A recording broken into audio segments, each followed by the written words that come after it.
Hi guys, today I'm going to be doing another book tag, and you guys know how much I love doing book tags, and this particular tag, I've been seeing it all over YouTube, so I decided to do one myself, and it's called a reader problems tag, and this was created by About to Read, and I will go ahead and link her channel down below so you guys can check her out.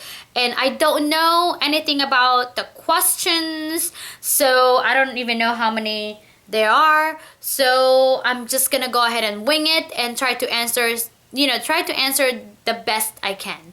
So yeah, let's get started, shall we? First question: you have 20,000 books on your TBR. How in the world would you decide what to read next? It's really easy for me because I go by what I'm in the mood for. It could be fantasy, it could be contemporary, classics, or what have you, and so on and so forth. So it depends on, like I said, if I'm in what I'm in the mood for. Second question: you're halfway through a book and you're just not loving it. Do you quit or are you committed? First of all, it really depends on the book. So I know that it's a little bit boring in the beginning. I'm gonna give it another shot and read a little bit further. If it started to pick up, then I'm not gonna put it down. If continuously to bore me, then I'm not gonna do it. I'm gonna put it down and maybe pick it up later. So third question: the end of the year is coming and you're so close but so far away on your Goodreads reading challenge. Do you try to catch up, and how? I always try to catch up, but things happen and I have other life beside YouTube, so it gets a little bit hectic. So yeah, I really try to catch up, and if I can't do it, so be it. I'm just gonna continue reading, and if I don't meet my reading challenge, then it is what it is. I'll try next time. Question number 5. Question number 4. The covers of a series you love do not match. How do you cope? I don't have a problem when I have a hardback cover and a paperback together in a series. I don't have a problem with that.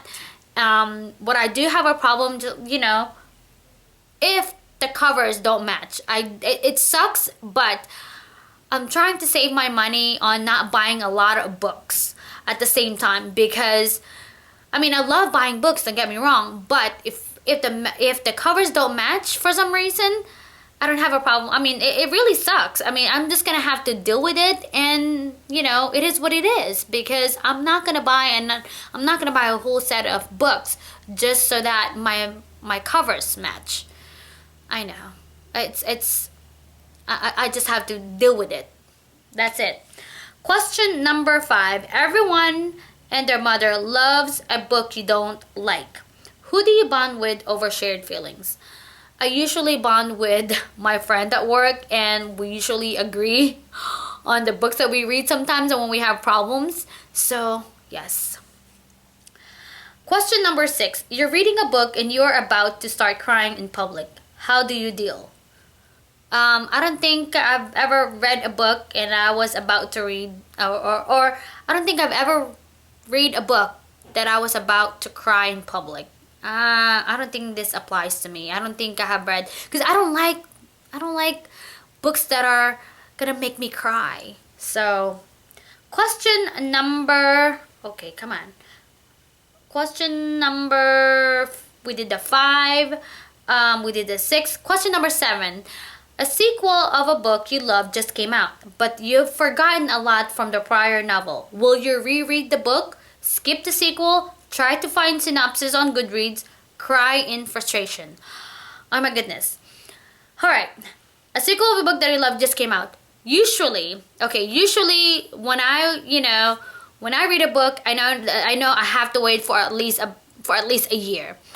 I'd like to reread and refresh what really happened, but most of the time I remember what happened, so I'm just gonna go ahead. I usually just continue on with the series, and I don't have a problem with that. If I don't remember some of the names, then I usually just skim through the first one and I'm good to go. Question number 8.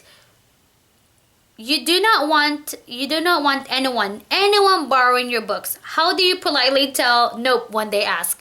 Well, usually all my friends who like to borrow my books, I usually tell them frankly. You know, if you're gonna borrow my books, please don't fold the pages and please take care of it. They know me that well that they don't have any problem me telling them to take care of my books. Question number 9. Reading ADD. You've picked up and put down 5 books in the last month. How do you get over your reading slump? Okay, how do I get over my reading slump? I don't think I've been on a reading slump. I think I have. How do I get what I usually do, I just kind of pick up a book that makes me want to read over, I don't know, just makes me want to read again and again and again. Like, makes me happy, something inspirational. So yes, that's what I usually do. Or go to the bookstore and browse some more books. That will definitely, get over my reading slump. Question number 10. There are so many new books coming out that you're dying to read. How many do you actually buy? Okay. Honestly, there's so many books that are coming out that I wanted to read. And as much as I'd like to buy them all, I try to stop myself because it's crazy. I mean, as you can see, I have so many books right now that I wanted to read, and I still keep buying books. It's just, I'm such a bookaholic. I mean, I know that's my number one problem. I keep buying books. Question number 11. After you've bought the new books you can't wait to get to, how long do they sit on your shelf before you get to them? This is so funny because it's gonna sit on my shelf for a while. I can't even count the days or maybe months that all these books been sitting on my shelves or on my floor, but it's been there for a while. There are times that I will go ahead and pick up the new book that I just bought last week and read that first versus the books that I just bought months ago. So again, it's going back to my mood. So yes, so that is all for today, guys. I hope you enjoyed this video, and yes, I will see you guys next time, and thanks for watching. Bye.